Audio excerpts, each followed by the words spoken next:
Les vraies raisons du changement de la constitution de la République démocratique du Congo, pays de Lumumba. Le débat sur le changement de la constitution de la République démocratique du Congo suscite de vives réactions, notamment chez ceux qui s'opposent farouchement à toute modification. Cependant, il est crucial de comprendre les raisons profondes qui poussent certains à réclamer une révision.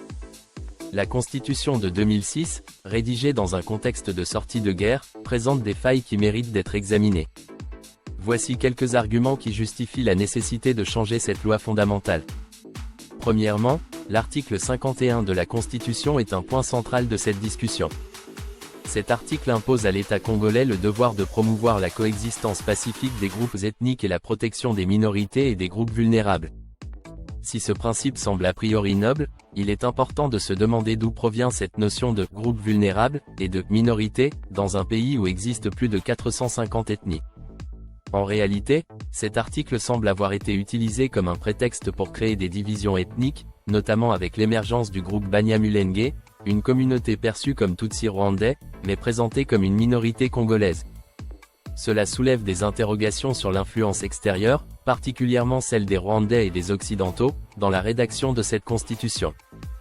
Deuxièmement, l'article 4, qui autorise la création de nouvelles provinces et entités territoriales, a ouvert la porte à la création de la région de Minembwe, souvent perçue comme un stratagème pour donner un territoire officiel à la communauté Banyamulenge.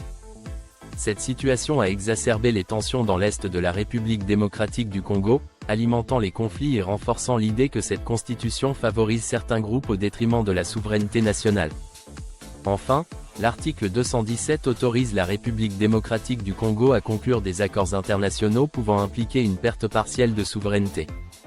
L'introduction dans la constitution de l'accord de l'Émirat, qui prône une union avec d'autres pays africains, est perçue comme une tentative de diluer la souveraineté congolaise sous l'influence des puissances étrangères.